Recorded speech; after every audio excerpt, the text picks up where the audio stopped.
They say Christmas is about family. But that night, sitting at the table, I realized my family had been hiding something from me. I looked my son straight in the eye and asked, "So, what did you think of the house I gave you last year?" He froze, fork in hand, staring like I'd just said something crazy. And then he said it, words that hit me harder than anything in my life. "What house, Dad?" I never got any house. The room went so quiet I could hear the clock ticking on the wall behind me. My grandson dropped his spoon into his plate, and all I did was turn my head slowly, looking straight at my daughter-in-law, Jessica. Her face was white as paper, hands shaking just enough for me to notice, and right then, I knew. Something wasn't right. My name's Harold James Miller. Folks call me Harry. Born and raised in Topeka, Kansas, 1946.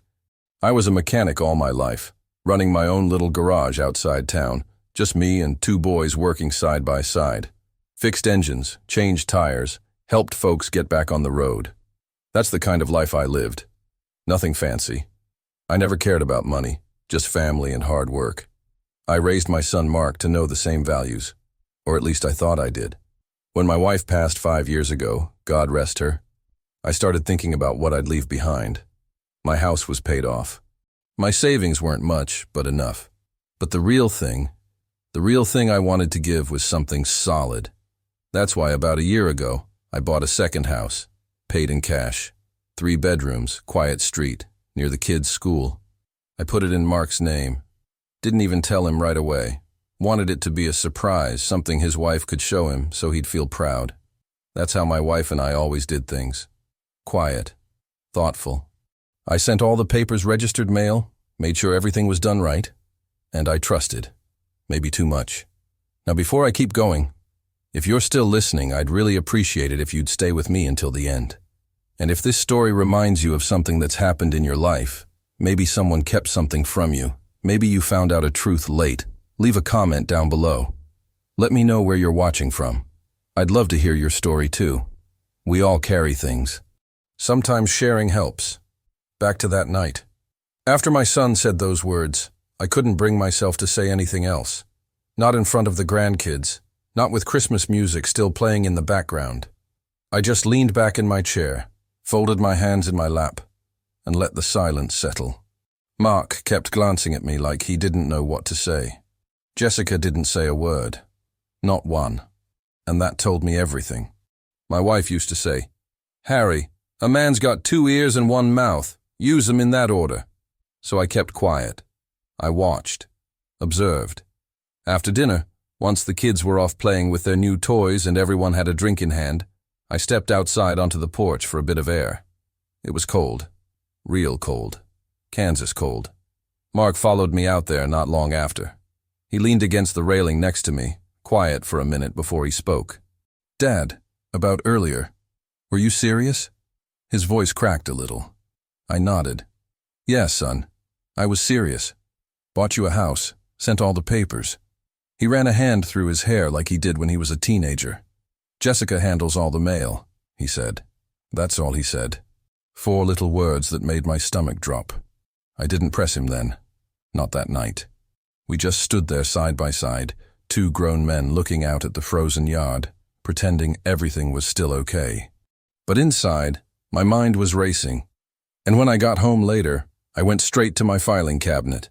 I kept all my important papers there, car titles, service records, tax forms. And there it was, the original copy of the house deed. Mark's name right there on the line, my signature below.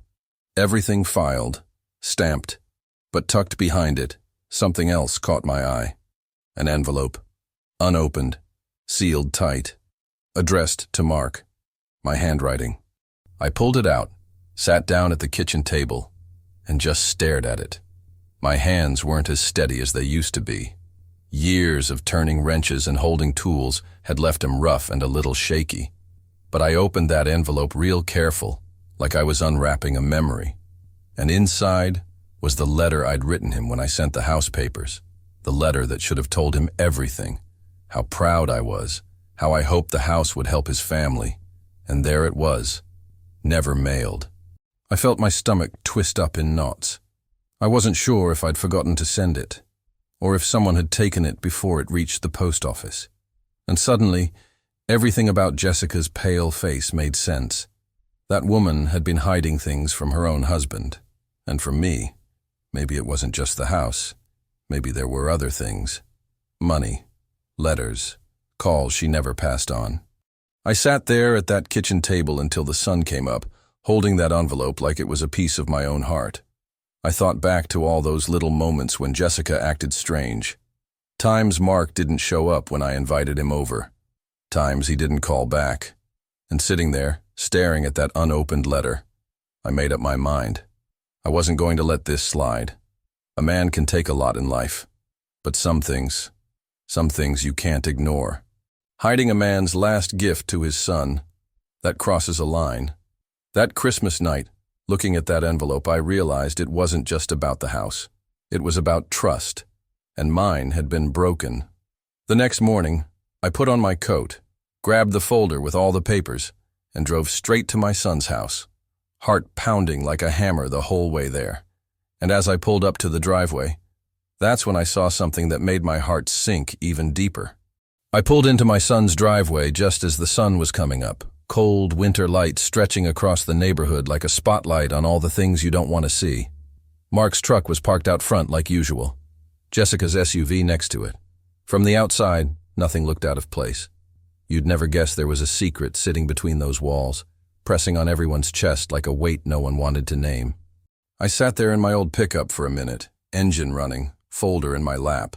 My hands weren't steady, but it wasn't the cold making me shake. It was knowing what I was about to walk into. After nearly 80 years on this earth, I thought I'd seen every kind of betrayal a man could face. Turns out there's always something new waiting around the corner. I got out, folder under my arm, and walked up to the front door. The porch light was still on, wreath hanging crooked like someone had rushed to put it up. I stood there for a second, staring at that door, thinking how many times I'd knocked on it before, bringing over presents for the kids or a pie I'd baked myself. Never once imagining I'd be knocking this time to call my own family out. I raised my hand and knocked, 3 slow, solid raps. It wasn't Mark who answered. It was Jessica. Her hair was a mess, like she'd just rolled out of bed, robe pulled tight around her waist.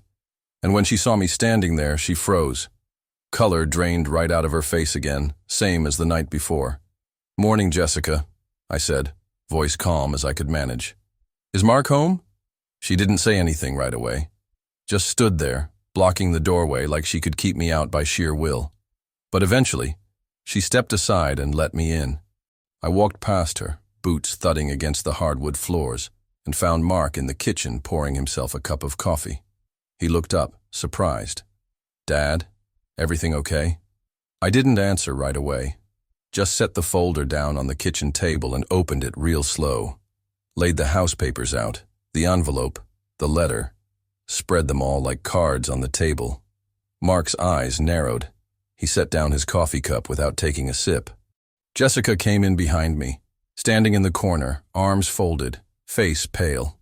"Son," I said, voice steady, "I need you to look at these, and I need you to tell me, has Jessica ever mentioned any of this to you before?"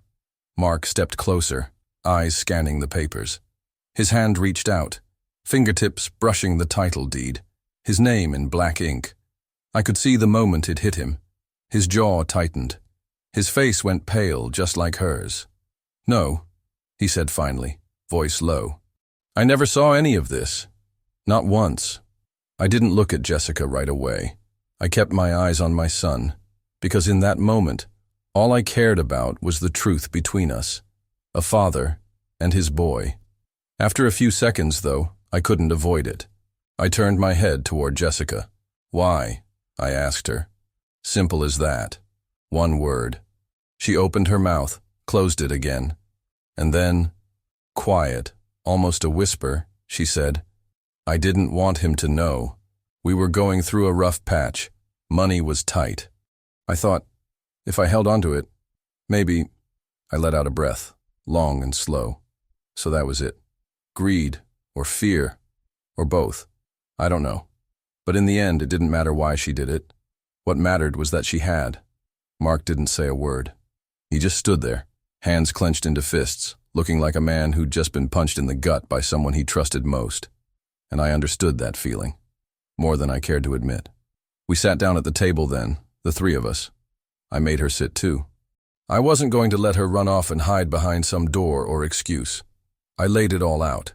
How I'd bought the house, how I'd sent everything registered mail, how I'd found the envelope still sealed in my own drawer, how I'd sat up all night realizing just how far this thing went. And the whole time, Mark just stared at the papers, shaking his head like he couldn't believe it, like he didn't want to believe it. There's a kind of silence that happens in moments like that. Not angry silence, not sad silence, just final. Like the world's gone quiet so you can hear your own heartbeat thudding in your ears. We sat there in that kitchen for what felt like hours. Finally, Mark spoke. "Dad, I don't even know what to say." I just nodded, put my hand on his shoulder. "Ain't gotta say anything right now, son. I just wanted you to know. That's all." And that's when Jessica finally broke down. Right there at the table, she started crying. Big, heaving sobs, like a dam breaking. But you know what? I didn't feel sorry for her. Not this time. I'd spent too many years feeling sorry for the wrong people. Mark didn't reach out to her. He didn't say a word. He just sat there, head in his hands, like a man trying to figure out how his whole life had shifted under his feet. After a while, I stood up, folded the papers back into the folder, picked it up. "I'll leave these here," I said. "They're yours now. Do what you need to do." And I turned to go, walked back to the door, my boots thudding slow and steady on those hardwood floors. Jessica called after me once, just my name, Harry, but I didn't look back. When I stepped out onto that porch again, cold air hit my face like a slap, but it felt good, real, honest. And as I stood there, folder under my arm, watching the sun rise a little higher over that quiet neighborhood, I realized something. Sometimes the people closest to you can keep the biggest secrets. And sometimes the only way to really fix things is to lay everything on the table, no matter how much it hurts. I climbed back into my truck, engine rumbling beneath me like an old friend. And as I pulled away from that house, I wasn't angry, not exactly.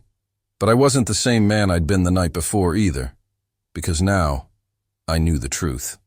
And once you know you can't go back, that's when I decided I wasn't done yet. I spent the next few days driving around town in my old truck, not really going anywhere in particular. You ever have those stretches in life where your mind keeps circling the same thought, over and over? That's what it felt like. I'd pull up by the old garage where I used to work, sit there for a while, engine running, heater humming low. I wasn't looking for company, wasn't looking for trouble either. I just needed air, space, time to think. There was this spot out by Miller's Lake where I used to take my wife, back before everything got so complicated. We'd pack sandwiches, sit on the tailgate, watch the sun go down. That's where I ended up on the third day after Christmas. Just me, the lake, and that folder sitting on the passenger seat, the one with the house papers. I couldn't bring myself to leave it at Mark's house. Not yet. Something in my gut said there was still more to this story, like a piece missing from the puzzle. I sat there a long time, watching the ice on the lake glint under the weak winter sun. My wife always said I had a stubborn streak. "Harry, you don't let things go easy," she'd tell me, laughing while she said it. And she was right. That's why I picked up my phone and called a buddy of mine from way back, man named Clyde Patterson. Used to work with me in the garage, but he'd gotten into real estate later in life. Knew his way around paperwork, titles, deeds. When Clyde picked up, his voice was raspy like always. "Harry, you all right?" "Not exactly," I told him. "You got time to look over something for me?" "Sure," he said. "Bring it by." So I did.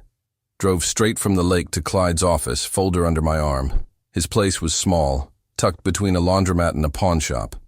Real, no frills, just like the man himself. He waved me in, cleared off a stack of papers from his desk, and I laid everything out. The house deed, the letter, the envelope. Clyde leaned over it all, glasses perched low on his nose. Didn't say much at first. Just read. Flipped pages, grunted here and there. Then he sat back, eyes on me. Harry, this ain't just a deed transfer. This is a full gifting title. You gave him that house free and clear. I know, I said. But here's the thing. He never knew. Clyde scratched his head. You serious? As a heart attack. That's when Clyde's face changed. Got a little tighter around the mouth. Mind if I run a title search? Just to see if there's been any activity on it since you signed it over? Go ahead, I said. My stomach tightened just hearing those words. It took him about 15 minutes. Longest 15 minutes I'd had in a while. I sat there, hands on my knees, staring at the dusty blinds while Clyde clicked away on his old desktop. Finally he spoke. Harry, there was a sale. I turned my head slow. A what? House got sold 3 months ago. Cash buyer. Registered under a holding company. My heart dropped. I gripped the arms of the chair. You telling me Jessica sold that house without telling Mark? Clyde didn't answer right away. Just gave me a look. One of those looks that says everything you don't want to hear. That's when everything locked into place in my head. The missing letter. Jessica's pale face. Mark not knowing a thing. She'd kept it all quiet. Sold the house.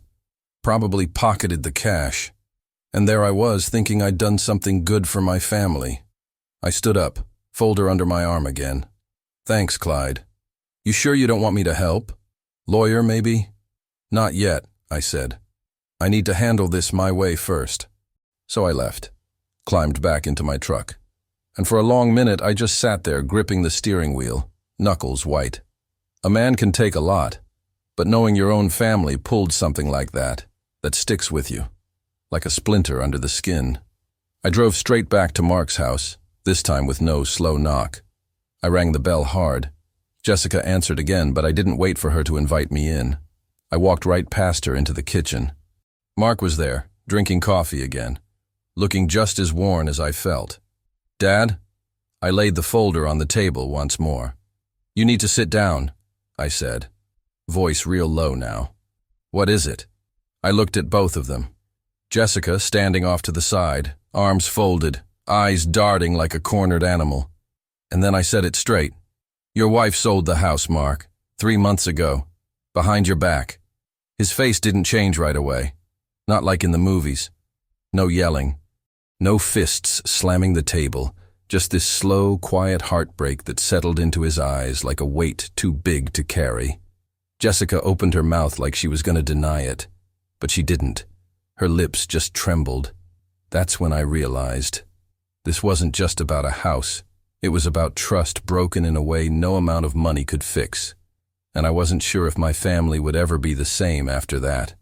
After that day, things didn't go back to normal. Not even close. I spent the first night after telling Mark about the house sale sitting in my own kitchen, lights off, just me and an old cup of coffee going cold in my hands. I kept thinking about all the years we'd spent as a family.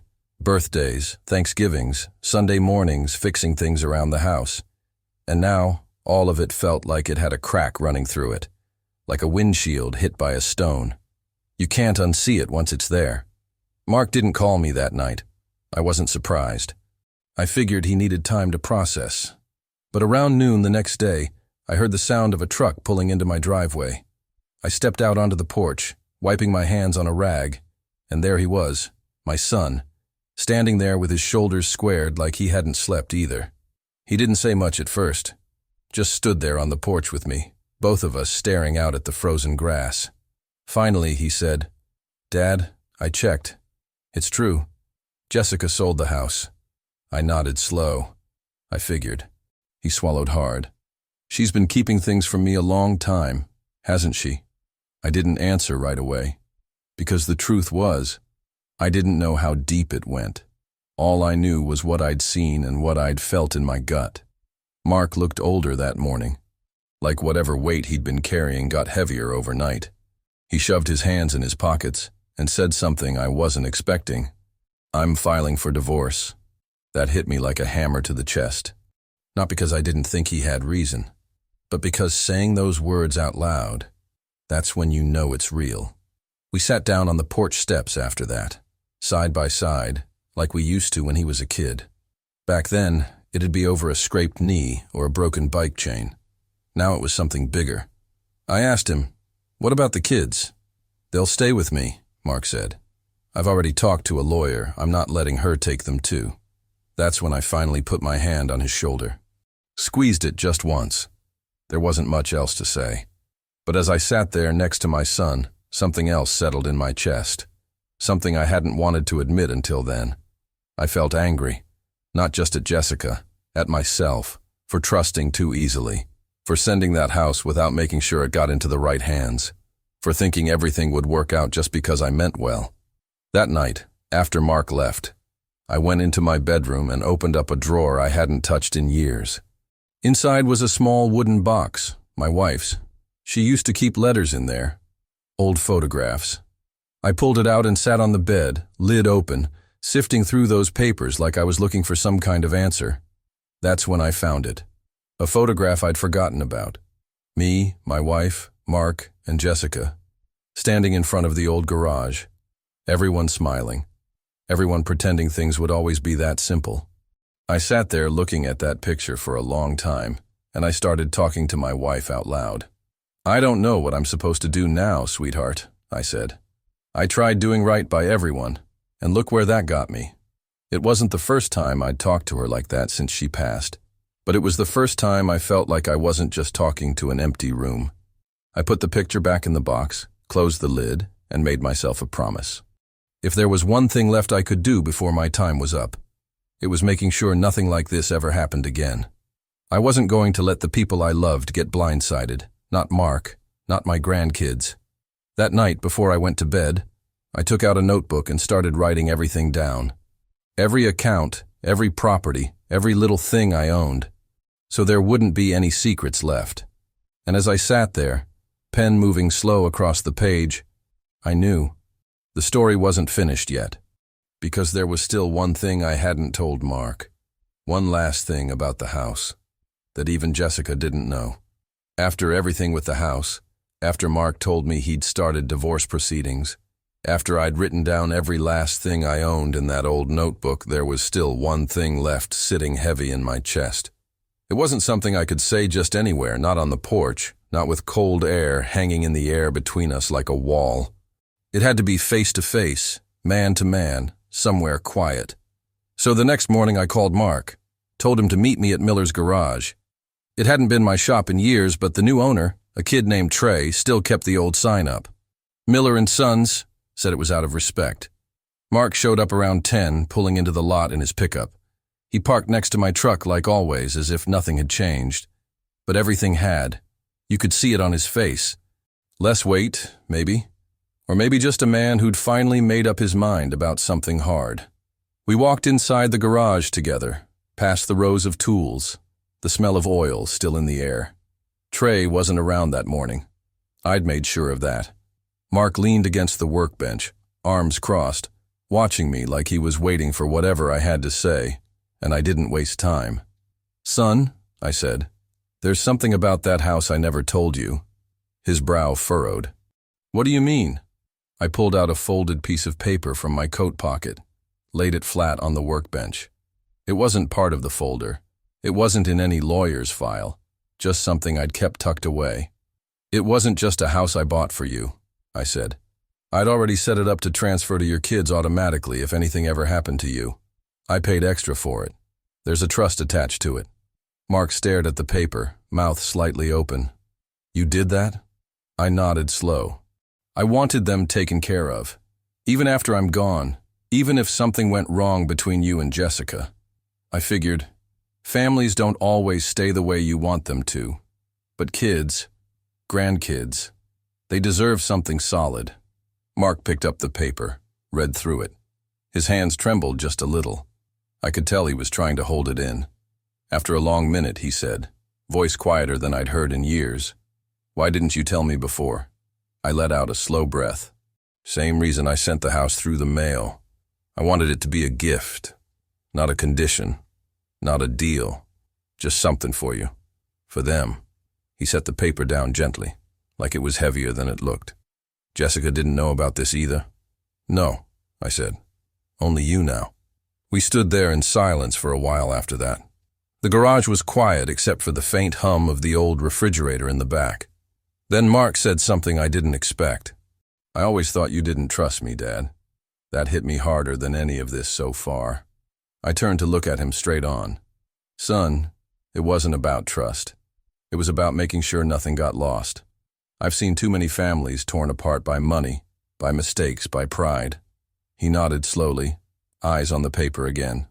"I get it now," he said.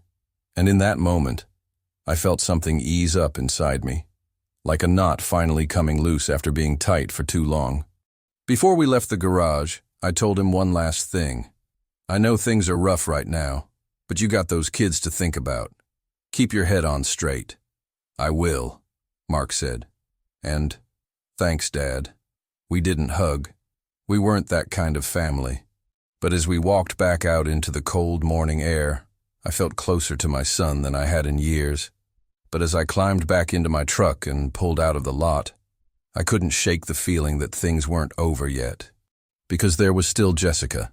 And I knew, deep down, she wasn't going to let this go easy.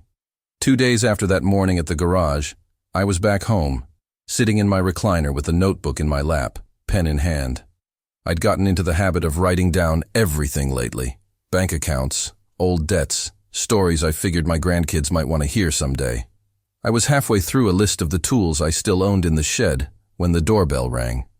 Not many folks come knocking on my door these days, so my heart jumped a little. I set the notebook down, got up slow, and shuffled to the door. When I opened it, there she was. Jessica. She wasn't wearing her usual neat blouse or done-up hair. No, this time she looked different. Tired. Makeup smudged under her eyes. She held her purse tight to her chest, like it was the only thing keeping her steady. "Harry," she said, voice thin. "Can I come in?" Now there was a part of me that wanted to say no right then. Shut the door and leave things where they were. But another part, maybe the part my wife always liked about me, told me to hear her out. So I stepped aside. Jessica walked in slow, looking around like she hadn't been there in years, even though it hadn't been that long. She sat down at the kitchen table without waiting for me to offer. I stayed standing, arms crossed, watching her. She started, then stopped, took a shaky breath. I know what I did. I didn't say a word. I wasn't going to make it easy for her. She kept going, eyes fixed on her hands. I didn't mean for it to go this far. At first, I thought maybe Mark wouldn't care. We were so behind on things. Bills, the kids' tuition. I thought I could fix it before anyone noticed. I let that hang in the air a second before I spoke. "You sold my house, Jessica," I said quietly. "Without telling him. Without telling me." "I know." Her voice cracked then. "I know, Harry. And I regret it. I swear to God I do." I leaned against the counter, fingers tapping slow. "So what are you here for now?" I asked. "You think coming in here saying sorry makes it right?" She shook her head. "No, I wanted to tell you before things get worse." That got my attention. My stomach tightened. "What things?" She swallowed hard. Looked up at me for the first time since walking in. "The money," she said. "It's gone, all of it. I made some bad investments. I thought I could flip it fast, double it, get ahead. But it didn't work." I closed my eyes for a second, counted to 5 under my breath. "Jessica," I said slowly, "do you understand what you've done to this family?" Tears welled up in her eyes then. And for a moment, I almost felt bad. Almost. But I couldn't forget that moment at Christmas dinner. Her pale face, her silence. Jessica kept talking, voice shaking now. "I know Mark's filing. I know it's over. I had to say it. I couldn't carry it anymore." I watched her for a long moment. Then I walked over to the kitchen drawer, pulled out my old notebook and set it down in front of her. "See this?" I said. She nodded, wiping her face. "This is everything I've got left," I said. "Names, accounts, what's for Mark, what's for the grandkids. And you? Your name isn't in here anywhere.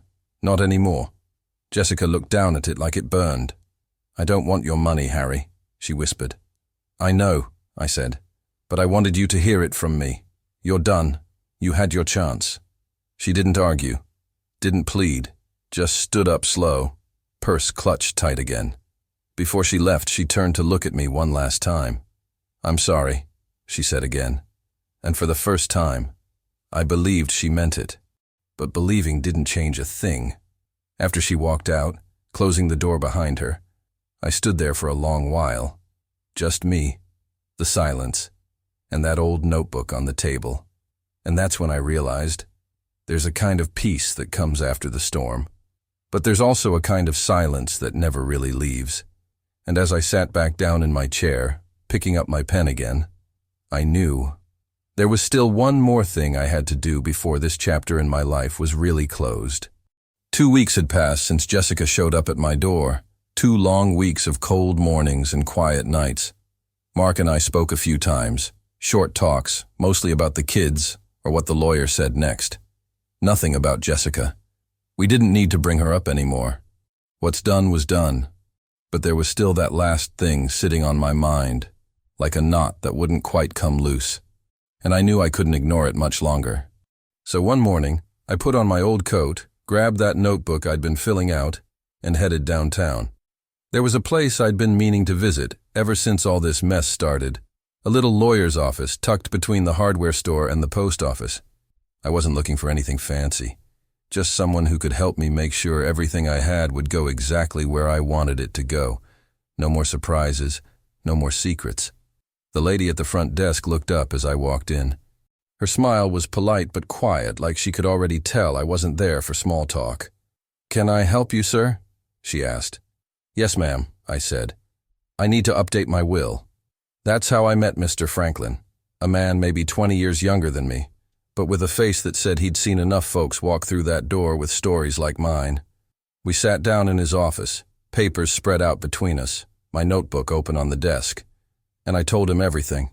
About the house, the trust, the sale Jessica had pulled behind our backs, Mark's divorce, the grandkids.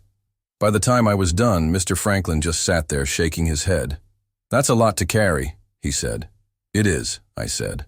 "But I ain't carrying it alone anymore. That's the point." We spent the next 2 hours going through everything, line by line, making sure Mark and the grandkids were listed exactly how I wanted. Removing Jessica from anything she might have been tied to before.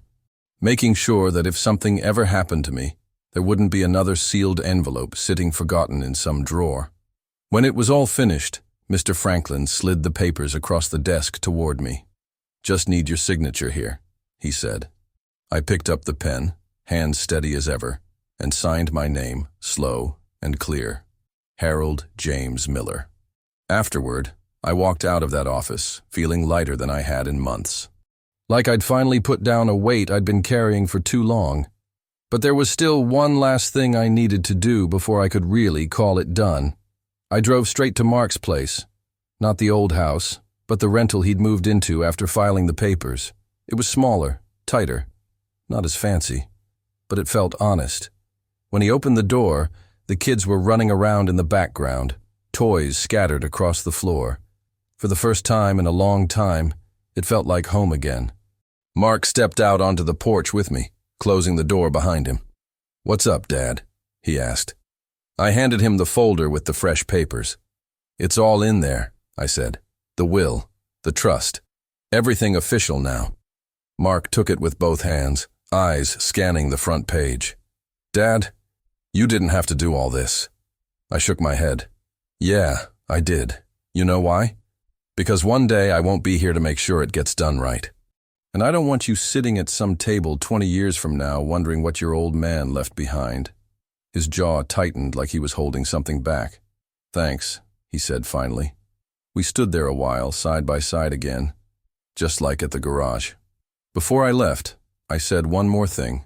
"You take care of those kids, Mark. Don't let them grow up thinking family's just about blood or last names. It's about showing up. About telling the truth, even when it hurts." He nodded slow. "I will." And as I walked back to my truck, I felt something settle in my chest. Not anger, not regret, just peace. But just as I reached for the door handle, I heard a voice behind me. "Dad." I turned. and the look on Mark's face told me there was still something left to say. I turned around slow, standing there by my truck, feeling the weight in Mark's voice before he even finished the sentence.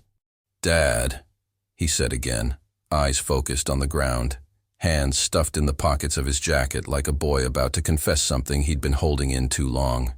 I closed the truck door and stepped back toward him, boots crunching lightly against the gravel driveway, waiting. "There's something else," he said, finally lifting his gaze. His face was tighter than usual, jaw clenched like it physically hurt to say the words. "I didn't tell you everything. About Jessica. About what she said when I confronted her. That made my gut twist. I thought we'd gotten past the worst of it, divorce papers filed, house sold, my will updated, the family line drawn clear. But with family, things have a way of hiding in corners you didn't even know existed." I didn't interrupt him, just gave him a small nod to keep going, like we were back in the garage, two men under a hood trying to figure out where the leak was coming from. "When I told her I knew about the house," Mark continued, voice low and steady like he was afraid of hearing it himself, "she didn't deny it, but she said something else. She said she wasn't the only one." That hit me like a wrench to the ribs.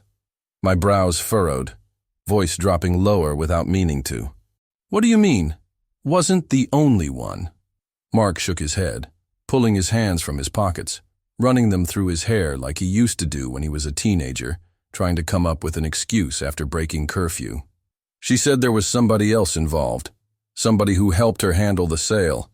Said it wasn't just some random real estate lawyer, said it was family." That word hung there heavier than the cold in the air between us. Family. My stomach clenched. For a second, my mind jumped to all the possibilities. Cousins, distant nephews, people I hadn't spoken to in years. But deep down, something told me it wasn't some third cousin twice removed. It was closer than that.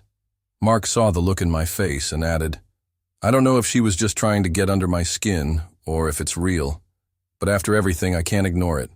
I figured you needed to know." I swallowed hard, lips pressing together tight. "Who?" I asked. "Did she say a name?" Mark shook his head. "No, just said family. That's all I got out of her." I stepped back a little, hand on my hip, looking off toward the trees lining the back of the property like the answer might be written there in the bark. My mind was running too fast. Names, faces, old Christmas dinners, family reunions. People I hadn't thought about in years suddenly flooding my memory. But one name kept circling back, like a bad bearing in an engine that just won't quiet down. My brother, Alan. We hadn't spoken in 15 years, not since my wife's funeral. Alan was always different. Slick, sharp-talking, the kind of man who always seemed one step away from selling you something that wasn't really his to sell. He'd borrowed money from me a few times over the years, never paid it back. The last time I saw him, we'd argued right there in my driveway about an old loan I'd co-signed that he never made good on. I hadn't thought much about him since, figured he was long gone. But now, I turned back to Mark.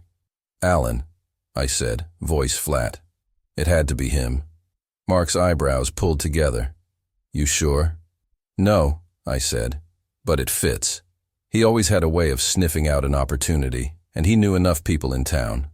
Knew how to slide papers through without asking too many questions. I saw Mark's hands tighten into fists by his sides. Same way mine used to when I was younger, dealing with whatever fresh mess life threw my way. "I can try to track him down," Mark offered, but I shook my head. "No, I'll handle this. If it's family, it needs to come from me." Mark didn't argue.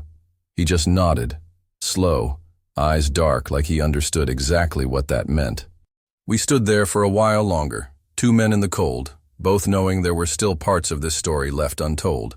But there wasn't any more to say right then. I clapped a hand on his shoulder, firm and steady. "You focus on the kids. I'll handle Alan." That night, back home, I didn't bother turning on the TV or radio. I sat at the kitchen table, same spot I'd been writing my notebook in, and pulled out my old flip phone. Yeah, I still use a flip phone. Never cared much for all those touch screens and apps. I flipped it open, stared at the contacts list for a long time, thumb hovering over the name I hadn't seen in years. Alan Miller. I didn't even know if the number still worked, but I pressed it anyway, thumb heavy on the button like it weighed 100 pounds. The phone rang twice before going straight to voicemail. Same old voice. Same smooth talk. "You've reached Alan. If I didn't pick up, I'm probably out living a little better than you. Leave a message." My jaw clenched. Typical. I hung up without leaving a message. I wasn't about to pour my heart into some old tape recorder. Instead, I grabbed my coat, grabbed my keys, and headed out the door again. There was one place in town where folks like Alan always ended up sooner or later. Jasper's Bar. A little dive off Route 17, pool table in the back, jukebox always playing some song about lost love and hard times. I hadn't stepped foot in there in years, but I figured if Alan was anywhere nearby, someone there would have seen him. The drive over was quiet, roads mostly empty. Kansas sky wide and gray, pressing down like a low ceiling. I pulled into Jasper's lot, parked, and sat for a minute before heading inside. The place hadn't changed. Same cracked leather booths. Same smell of beer and engine oil. I stepped up to the bar, nodded at the guy behind it. Tommy, a man about my age with a face that looked like it had been carved out of leather. "Harry Miller," he said, wiping down a glass. "Long time. Too long," I said. "Listen, Tommy, you seen my brother lately?" Tommy's eyebrows lifted just a little. "Alan?" "Yeah." Tommy set the glass down slow, thinking. "He was in here a couple weeks ago, asking about some real estate folks. Said he was working a deal." My chest tightened. I didn't let it show. "That's so." Tommy nodded. "Left town in a hurry after that, though. Said he had some business out west." I thanked him, left a tip on the bar even though I hadn't bought anything, and walked back out into the cold. Leaned against my truck for a second, hands in my pockets, looking up at the wide Kansas sky. And that's when I knew. This wasn't just about a house anymore. It wasn't just about Jessica. This went deeper, and if I wanted to finish what I'd started, I was going to have to track Alan down myself. Because sometimes family isn't just who you share blood with. Sometimes family is the person you have to face to finally make things right. I spent the next 3 days trying to track down Alan, and it wasn't as easy as picking up a phone or looking him up in some directory. Men like my brother, they don't leave trails like that. They slip through places, leaving only small signs behind if you know where to look. I called a few old contacts from my mechanic days, guys who ran tow yards, title offices, used car lots. The kind of folks who don't ask a lot of questions if the paperwork looks close enough to legal. Most of them hadn't seen Alan in years. 1 or 2 said they'd heard about a man matching his description trying to flip property titles for quick cash. But no one had an address. No one had a number that worked. By the 4th night, I was sitting in my truck outside the old Miller garage again, engine idling while the sky turned dark over Topeka. I wasn't sure why I kept ending up there. Maybe it was just habit. Maybe it was because that place still had my name on it, even if I wasn't the one running it anymore. I leaned back in the seat, headlights off, thinking about everything. Jessica, Mark, the grandkids, Alan. It felt like every part of my life had folded in on itself at once, like an engine block seizing up, and I wasn't sure how to get things moving again. That's when my phone buzzed in my pocket.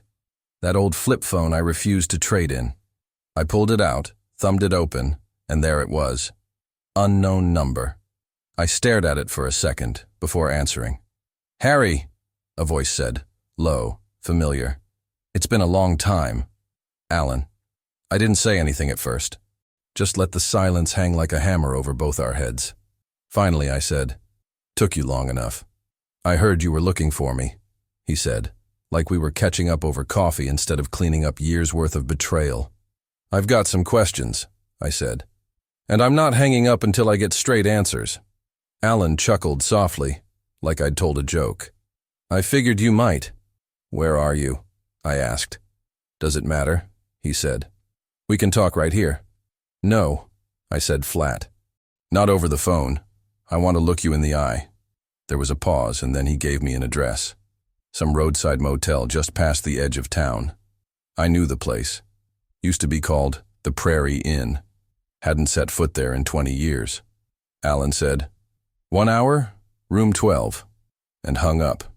I closed the phone, started the truck, and pulled out of that lot without looking back. The drive didn't take long, 20 minutes tops, but it felt like the longest stretch of road I'd ever driven.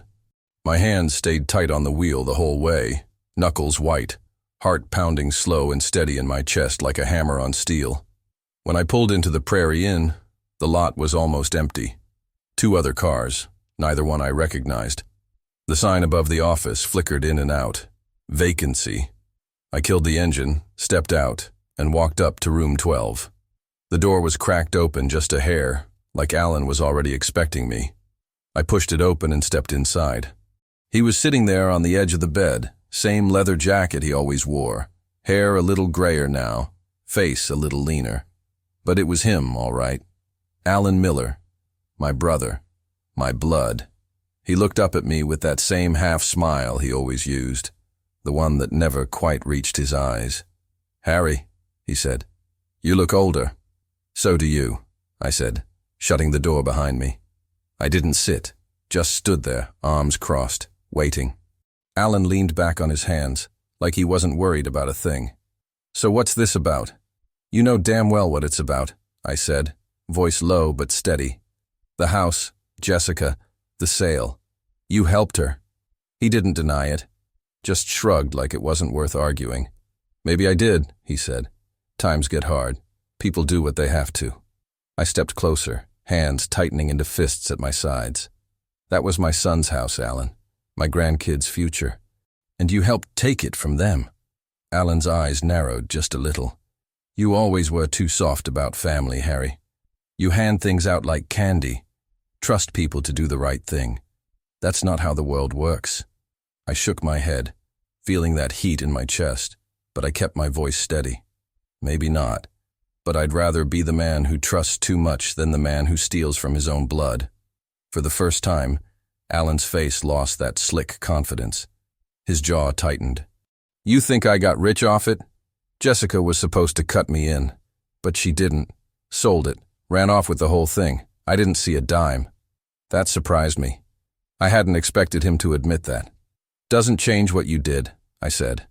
"No," Alan said quietly. "It doesn't." We stood there in silence for a long moment. 2 old men who used to play in the same dirt backyard, who used to share the same Christmas table, now looking at each other like strangers. Finally, I spoke again. "I don't care about the money anymore. What's done is done, but I had to hear it from you." Face to face.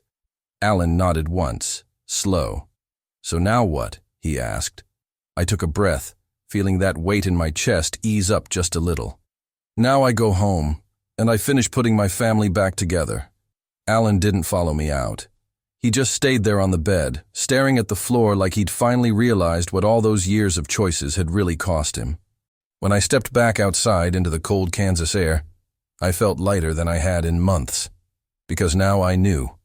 The truth was finally out, and I was ready to close the door on it for good.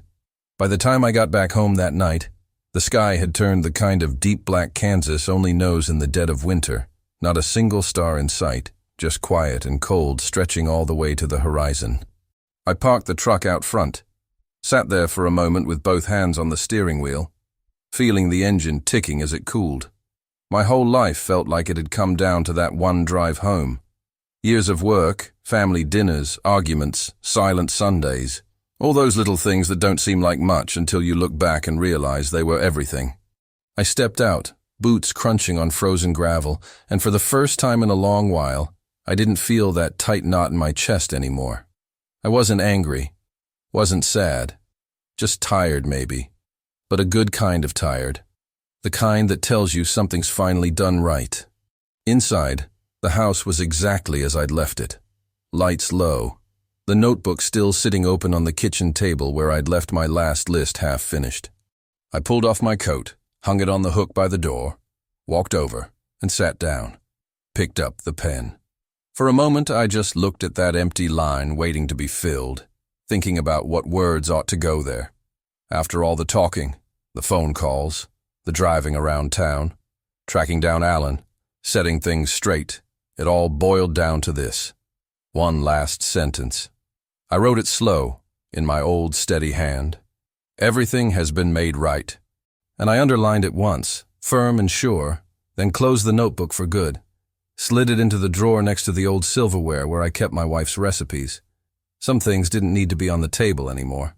They just needed to be there if someone ever came looking. The next morning, Mark came by. I wasn't expecting him, but there he was, pulling up in his truck with the kids in the back seat, all bundled up in their winter jackets. He climbed out, walked up to the porch with his usual slow steps, and before I could even say good morning, he reached out and pulled me into a hug. Now, I'll tell you straight. My son isn't the hugging kind. Neither am I.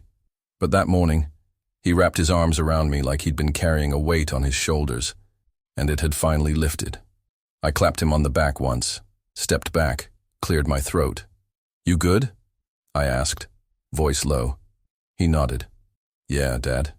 We're good. The papers are signed. It's all done." I didn't need to ask which papers he meant. Divorce final. Jessica gone. And for the first time since Christmas dinner, there was something easy in his face, like a man finally breathing normal again. We didn't say much after that. Didn't need to. Mark went back to the truck, unbuckled the kids, brought them up to the porch. My grandkids, Sammy and little Grace. Both of them with red cheeks from the cold. Both of them smiling up at me like nothing bad had ever touched their world. And standing there, looking down at them, I felt that old feeling again.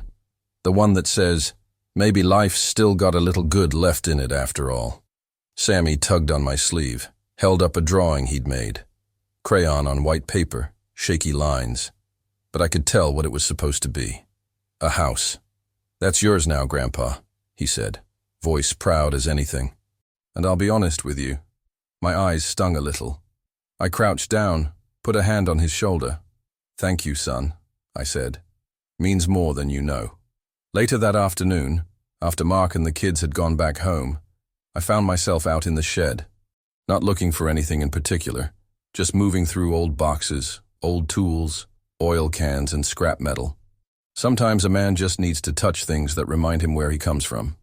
I ran my hand along the edge of my old workbench, felt the notches where I'd cut boards back in '84, sawdust still caught in the corners, and that's when I found it, tucked in the back corner of the shed, under a tarp. The old sign from Miller and Sons garage. Faded now, edges chipped, but still there, still standing. I pulled it out, brushed it off slow, ran my fingers over the letters. I stood there a long time, thinking about all the years under that roof, all the cars I'd fixed, all the folks I'd helped, and I realized something. Even if my name wasn't on the building anymore, it didn't matter. My mark was still there, just like it would be on my family. That night, as I sat in my chair with the fire going low and a cup of black coffee in hand, I started thinking about the last thing my wife said to me before she passed. I hadn't thought about it in a long while, but it came back clear as day. We'd been sitting on that same porch, the sun setting over the fields, and she'd said, "Harry, don't spend your last years chasing after what's already gone. Hold on to what's right in front of you." And I hadn't listened then. Not really. But now I understood. I sipped my coffee, leaned back, closed my eyes, and said her name under my breath one more time. Mary, like she might still be listening. The next morning, I did something I hadn't done in years.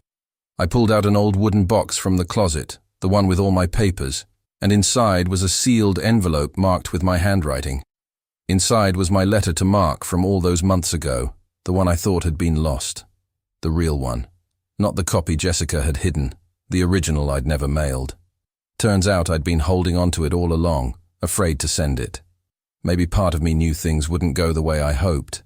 I opened it up, read the words slow, and then I burned it right there in the fireplace. Some things don't need to be passed on anymore. Some things are better left behind. And now, sitting here telling you all this, there's only one thing left I want to say. If you've stuck around listening to this old man's story, I appreciate you. I really do. Life doesn't always go the way we plan. Sometimes the people you trust the most let you down. Sometimes it takes years to put things right. But in the end, it's about showing up. About standing tall even when the wind hits hardest. About family, real family. The kind that's there when the dust settles. The kind that sticks around. So if you made it all the way to the end, I just want to say, thank you for listening, and I'd love to hear from you too. If this story reminded you of anything, if you've lived something similar, leave a comment down below. Let me know where you're watching from. And if you want to help keep these stories alive, make sure to subscribe here to Grandpa Tales. Because every day, there's a new story. And who knows, maybe one of them might sound a little like yours too.